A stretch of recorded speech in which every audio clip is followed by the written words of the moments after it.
শ্রীমদ্ ভাগবত পুরাণ এক মহাগ্রন্থ, যেখানে লুকিয়ে আছে জীবনের গভীরতম রহস্য ও আধ্যাত্মিকতার চূড়ান্ত সত্য। এই শাস্ত্র শুধু গল্পই নয়, এটি এমন এক আধ্যাত্মিক পথ যা আমাদের নিয়ে যায় শুদ্ধতার জগতে।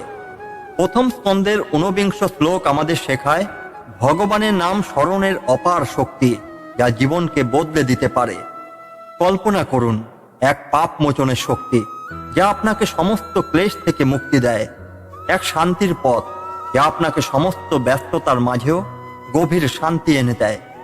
এই শ্লোকটি আমাদের শেখায় কিভাবে ভগবানের নাম শ্রবণ করে মন শুদ্ধ হয় এবং কিভাবে ভক্তি আমাদের চিত্তকে সর্বজনীন মঙ্গলের প্রতি নিবদ্ধ করে।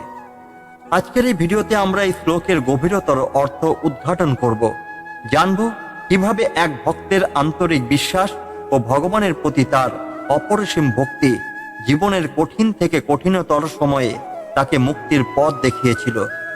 আসুন আমরা সবাই মিলে এই আধ্যাত্মিক যাত্রায় পা রাখি এবং শ্রীমদ্ ভাগবতের এই শাশ্বত জ্ঞানের মাধ্যমে আমাদের জীবনকে আলোকিত করি। পূর্ণ মনোযোগ দিয়ে শুনুন এবং শ্রীমদ্ ভাগবতের অপার জ্ঞানকে হৃদয়ে ধারণ করুন। যিনি যোগ জ্ঞানের মাধ্যমে পরিপূর্ণভাবে জ্ঞানের গভীরে স্থিত হয়ে পরমেশ্বর ঋষিকেশকে উপলব্ধি করছেন, তার মাধ্যমে সমস্ত বিভাজন ও বিভেদ দূর হয়ে এক অখণ্ড পরম সত্যে পরিণত হয়েছে। এই শ্লোকটি ভগবানের সর্বত্র উপস্থিতি এবং যোগ জ্ঞানের মাধ্যমে তাকে উপলব্ধি করার গুরুত্ব সম্পর্কে আলোচনা করে। এটি আমাদের আধ্যাত্মিক জীবনে একনিষ্ঠ সাধনার গুরুত্ব বোঝায়। এখানে যোগ বিজ্ঞান বলতে আধ্যাত্মিক জ্ঞান এবং একাগ্রতা বোঝানো হয়েছে। যোগ জ্ঞানের মাধ্যমে ভগবানের প্রতি গভীর অনুরাগ সৃষ্টি হয় এবং এই জ্ঞান বিভাজনের সকল ধারণাকে দূর করে। জ্ঞানে প্লোতমিশ্বরম, পরমেশ্বরকে জ্ঞানের স্রোতে আবগাহন করে উপলব্ধি করা যায়। ভগবান ঋষিকেশ সমস্ত ইন্দ্রিয়ের অধিপতি, তার সেবার মাধ্যমে ইন্দ্রিয়গুলো নিয়ন্ত্রণে আসে এবং মন স্থির হয়।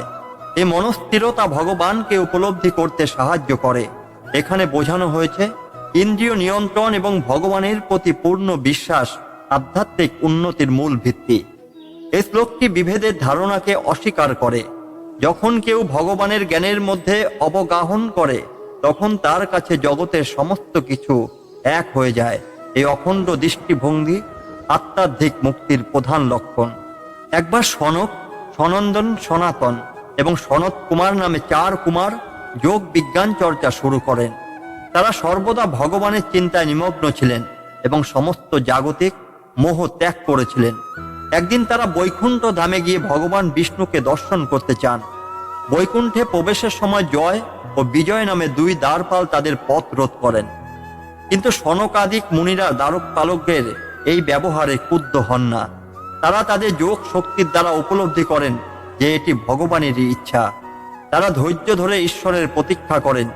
ভগবান বিষ্ণু নিজে এসে তাদের অভ্যর্থনা করেন এবং বলেন যে যোগী ভগবানের সান্নিধ্য লাভ করেন, তার জন্য সমস্ত বিভাজন দূর হয়। এই বিভেদ কেবল মায়ার সৃষ্টি। সনকাদিক মুনিদের এই ধৈর্য এবং যোগ বিজ্ঞান চর্চা তাদের জীবনের পরম সার্থকতা এনে দেয়। তারা বুঝতে পারেন যোগের মূল লক্ষ্য ভগবানকে উপলব্ধি করা এবং সবকিছুকে একত্রের দৃষ্টিতে দেখা। আধ্যাত্মিক জীবনে যোগ এবং জ্ঞানের গুরুত্ব অপরিসীম। এটি আমাদের মন এবং ইন্দ্রিয়কে নিয়ন্ত্রণে রাখতে সাহায্য করে এবং ভগবানের প্রতি একাগ্রতা তৈরি করে। আমরা যখন ভগবানের মহিমা উপলব্ধি করি, তখন সবকিছুকে সমান এবং এক দৃষ্টিতে দেখতে পারি। এটি আমাদের জীবনে শান্তি এবং অখণ্ডতা নিয়ে আসে।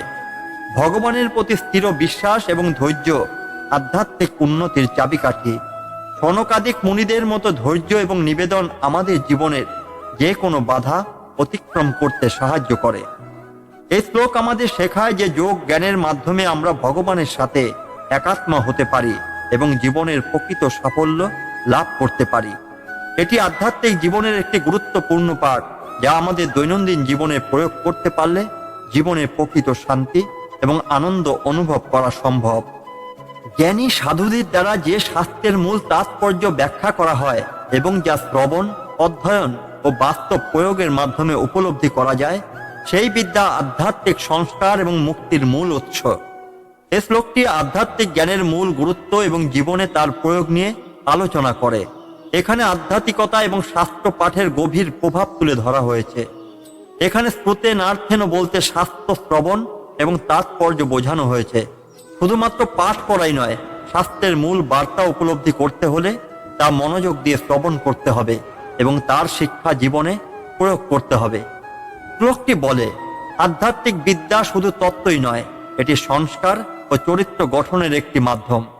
আধ্যাত্মিক জ্ঞান আমাদের দৃষ্টিভঙ্গি পরিবর্তন করে এবং মন ও আত্মার শুদ্ধি ঘটায়। আধ্যাত্মিক বিদ্যা ও শাস্ত্র চর্চার মাধ্যমে জীবনের প্রকৃত মুক্তি পাওয়া সম্ভব। এটি আমাদের মোহমুক্ত করে এবং ভগবানের সাথে একাত্ম হতে সাহায্য করে। ব্রহ্মার শিষ্য নারদ মুনি একবার তার জীবনের উদ্দেশ্য এবং জ্ঞান নিয়ে দ্বিধাগ্রস্ত হয়ে ব্রহ্মার কাছে যান। ব্রহ্মা তাকে বলেন, তোমাকে শুধুমাত্র আমার দেওয়া জ্ঞান যথেষ্ট নয়, তুমি শাস্ত্র অধ্যয়ন করো এবং সেসব শিক্ষাগুলো নিজের জীবনে প্রয়োগ করো। নারদ এরপর ঋষিদের কাছে যান এবং তাদের কাছ থেকে শাস্ত্র পাঠ করেন। শাস্ত্রের মূল তাৎপর্য উপলব্ধি করতে তিনি তা মনোযোগ দিয়ে শ্রবণ করেন এবং ধ্যান ও সাধনার মাধ্যমে সেগুলোর প্রয়োগ করেন। একদিন তিনি উপলব্ধি করেন যে সমস্ত জ্ঞানের মূল উদ্দেশ্য ভগবানের প্রেম ও সেবায় নিবেদন। নারদের জীবন থেকে এই শিক্ষা পাওয়া যায় যে শুধুমাত্র জ্ঞান অর্জন করাই যথেষ্ট নয়, তাকে জীবনে প্রয়োগ করে মোক্ষ লাভ করতে হবে। শ্রবণ, অধ্যয়ন এবং প্রয়োগের সমন্বয়ে আধ্যাত্মিক জ্ঞানের প্রকৃত প্রাপ্তি তখনই ঘটে যখন আমরা তা মনোযোগ সহকারে শুনি, বুঝি এবং জীবনে প্রয়োগ করি। শাস্ত্রের গুরুত্ব। শাস্ত্র আমাদের জীবনের পথ প্রদর্শক। এটি আমাদের মনের বিভ্রান্তি দূর করে এবং মুক্তির পথে পরিচালিত করে। সংস্কার ও আত্মোন্নয়ন। আধ্যাত্মিক জ্ঞান শুধুমাত্র আমাদের মুক্তি দেয় না, এটি আমাদের চারিত্রিক উন্নতিও ঘটায়। এই শ্লোক আমাদের জীবনের শাস্ত্র ও আধ্যাত্মিকতার গুরুত্ব উপলব্ধি করতে সাহায্য করে। এটি দেখায় যে জীবনের প্রকৃত সার্থকতা তখনই অর্জিত হয় যখন আমরা জ্ঞানকে প্রয়োগের মাধ্যমে জীবনের অংশ করে তুলি। শাস্ত্রের শিক্ষা শুধু বইয়েই সীমাবদ্ধ নয়, জীবনে তা কার্যকর করাই এর প্রকৃত উদ্দেশ্য। যিনি স্বয়ং সৃষ্টি করেন, সংহরণ করেন এবং সময়ের নিয়ন্ত্রণে থেকে নিজের মূর্তির মাধ্যমে জগৎকে পরিচালনা করেন, সেই ভগবান উত্তম শ্লোকের গুণে বন্দিত। তিনি অবিনশ্বর এবং সমস্ত কিছু তার থেকে উদ্ভূত। এই শ্লোকটি ভগবানের সৃষ্টিকর্তা, পালনকর্তা এবং ধ্বংসকর্তা রূপে মহিমা বর্ণনা করছে। ভগবান শ্রীকৃষ্ণকে এখানে উত্তম শ্লোক বলে উল্লেখ করা হয়েছে, যা নির্দেশ করে যে তিনি গুণ ও কার্যকলাপের জন্য সর্বদা প্রশংসিত। শ্লোকটি বলে, ভগবান নিজেই জগৎ সৃষ্টি করেন। এই সৃষ্টিতে তার মাধ্যমে হলো প্রকৃতি। যদিও প্রকৃতির নিয়ম অনুসারে সবকিছু ঘটে, প্রকৃতির মূল উৎস ভগবান নিজে। ভগবান কালের অধিপতি, যদিও সময় অনবরত চলমান। ভগবান সর্বদা এর বাইরে থেকে এর ওপর প্রভাব বিস্তার করেন। সময়ের নিয়ম অনুযায়ী জগৎ সৃষ্টি হয়, টিকে থাকে এবং ধ্বংস হয়। ভগবানকে উত্তম শ্লোক বলা হয়েছে কারণ তার গুণাবলীর জন্য তিনি সব সময় বন্দিত। তার গুণাবলীর আলোচনা মানুষকে আধ্যাত্মিক উন্নতির পথে পরিচালিত করে। ভগবানকে এই শ্লোক অবিনশ্বর বলে বর্ণনা করেছে। যদিও সমস্ত জীব তারই সৃষ্টি, তিনি নিজে চিরকাল অক্ষয় এবং সর্বত্র বিরাজমান। একবার দেবাদিদেব মহাদেব এক গভীর ধ্যানে লিপ্ত ছিলেন। এই সময় মহাকাল স্বয়ং তার সামনে উপস্থিত হন। মহাদেব জানতে চান, ভগবান, আপনি কি প্রকৃতপক্ষে সময়ের নিয়ন্ত্রণ করেন? মহাকাল উত্তর দেন, আমি সময়ের নিয়ন্ত্রক হলেও প্রকৃতপক্ষে সময়কেও নিয়ন্ত্রণ করেন শ্রী হরি। মহাকালের মুখে শ্রীকৃষ্ণের নাম শুনে মহাদেব আরো কৌতূহলী হয়ে ওঠেন। তিনি ধ্যানের মাধ্যমে শ্রীকৃষ্ণের রূপ দর্শন করেন এবং বুঝতে পারেন সমস্ত কিছুর সৃষ্টিকর্তা এবং নিয়ন্ত্রক একমাত্র শ্রীকৃষ্ণ।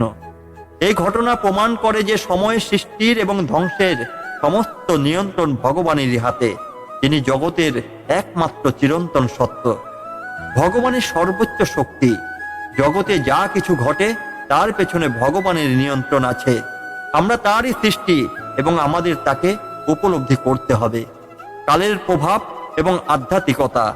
সময় জীবনে সবকিছু পরিবর্তন করে, কিন্তু ভগবানের সান্নিধ্যে থেকে আমরা এই পরিবর্তনকে মেনে নিতে এবং আধ্যাত্মিক উন্নতি করতে পারি। উত্তম গুণের প্রশংসা। ভগবানের গুণাবলী যেমন করুণা, দয়া এবং সহানুভূতির প্রশংসা করে, আমরা আমাদের জীবনের পথ সঠিকভাবে নির্ধারণ করতে পারি। এই শ্লোকটি আমাদের মনে করিয়ে দেয় যে ভগবানই আমাদের জীবনের মূল এবং চিরন্তন সত্য। তার গুণাবলী ও কার্যকলাপের বন্দনা করার মাধ্যমে আমরা আমাদের জীবনের অর্থ উদ্দেশ্য বুঝতে পারি। ভগবানের গুণানুবাদই আধ্যাত্মিক জীবনের মূল চালিকা শক্তি।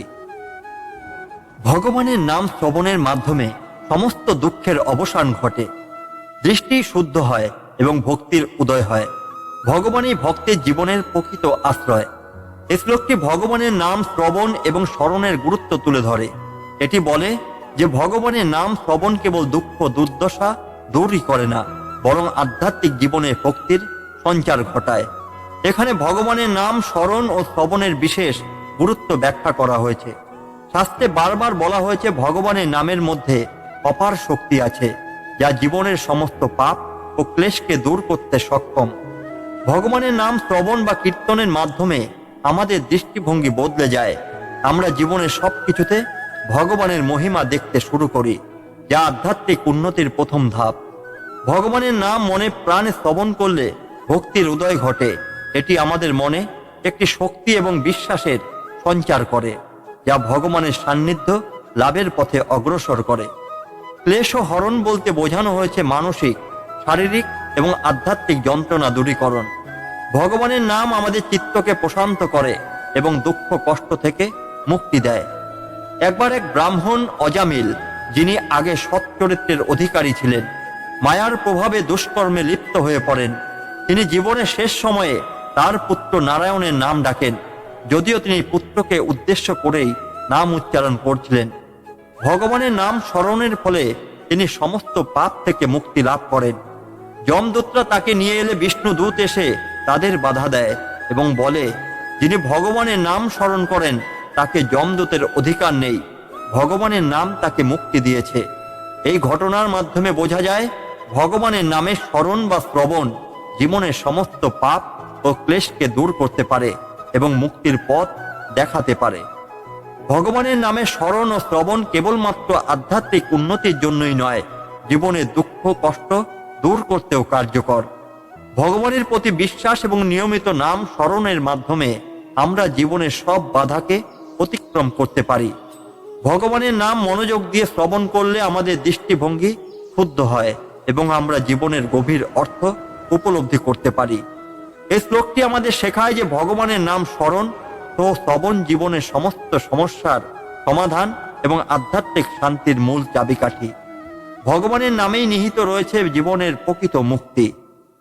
যারা ভগবানের প্রতি আন্তরিক শ্রদ্ধা ও বিশ্বাস নিয়ে তার নাম ও গুণকীর্তন করেন, তাদের চিত্ত সর্বদা শুদ্ধ হয় এবং তারা সকল জীবের মঙ্গল চিন্তা করেন।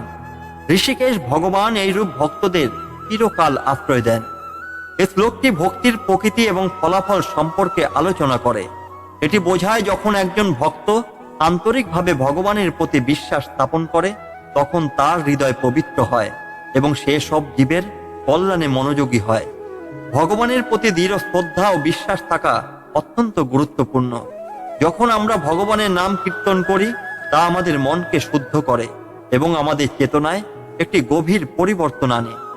ভগবানের নাম শ্রবণ বা কীর্তনের মাধ্যমে সমস্ত পাপের প্রভাব ধীরে ধীরে দূর হয়, কিন্তু শুদ্ধ হয়ে যায় এবং শান্তি অনুভূত হয়। যখন হৃদয় শুদ্ধ হয়, তখন ব্যক্তি তার নিজের কল্যাণের বাইরে সবার মঙ্গল চিন্তা করতে শুরু করে। এটি একটি প্রকৃত ভক্তের বৈশিষ্ট্য, যে নিজের স্বার্থপরতার ঊর্ধ্বে উঠে সার্বজনীন মঙ্গলের পথে পরিচালিত হয়। ঋষিকেশ বলতে বোঝানো হয়েছে, যিনি আমাদের ইন্দ্রিয়গুলো নিয়ন্ত্রণ করেন। ভগবানের শরণাপন্ন হলে আমাদের মন ও ইন্দ্রিয় শুদ্ধ হয় এবং আমাদের ইচ্ছাশক্তি ভগবানের ইচ্ছার সাথে একীভূত হয়। একবার এক অশিক্ষিত ভিল নারী সবরই, যিনি শাস্ত্র জানতেন না, কিন্তু ভগবানের প্রতি অসীম ভক্তি পোষণ করতেন। তিনি প্রতিদিন আন্তরিকতার সঙ্গে ভগবানের নাম কীর্তন করতেন এবং আশেপাশের সবাইকে সাহায্য করতেন। যখন শ্রী রামচন্দ্র তার কুটিরে আসেন, তখন তিনি অত্যন্ত ভক্তি ভরে তাকে স্বাগত জানান। সবরের ভক্তি দেখে শ্রী রামচন্দ্র বলেন, তুমি কেবল আমার নাম স্মরণ ও কীর্তন করে যে শুদ্ধতা অর্জন করেছ, তা কোনো শিক্ষাই সম্ভব নয়। এই গল্প থেকে বোঝা যায় আন্তরিক ভক্তি এবং ভগবানের নাম কীর্তনের মাধ্যমে যে কেউ শুদ্ধতা ও আধ্যাত্মিক উন্নতি লাভ করতে পারে। আন্তরিক ভক্তি এবং বিশ্বাসের মাধ্যমে ভগবানের নিকটবর্তী হওয়া সম্ভব। ভগবানের নাম কীর্তন আমাদের পাপ থেকে মুক্তি দেয় এবং চিত্তকে শান্ত করে। ভক্তির প্রকৃত লক্ষণ হলো নিজের পাশাপাশি সব জীবের মঙ্গল কামনা করা। ভগবান তার ভক্তদের সর্বদা আশ্রয় দেন এবং তাদের উন্নতির জন্য সহায়তা করেন। এই শ্লোকটি আমাদের শেখায় যে ভগবানের প্রতি আন্তরিক ভক্তি আমাদের জীবনে শুদ্ধতা, শান্তি এবং সকল জীবের প্রতি প্রেম নিয়ে আসে। ভগবানের নামই আমাদের চিত্তকে পবিত্র করে এবং জীবনের প্রকৃত উদ্দেশ্য উপলব্ধি করতে সাহায্য করে। শ্রীমদ্ ভাগবত পুরাণের এই ঊনবিংশ শ্লোক আমাদের জীবনের একটি গুরুত্বপূর্ণ বার্তা দেয়। ভগবানের নামে স্মরণ এবং ভক্তির শক্তি এটি আমাদের শেখায় যে ভগবানের প্রতি অন্তরের গভীর থেকে বিশ্বাস এবং তার নাম শ্রবণ করার মাধ্যমেই আমরা জীবনের সকল দুঃখ কষ্ট থেকে মুক্তি পেতে পারি।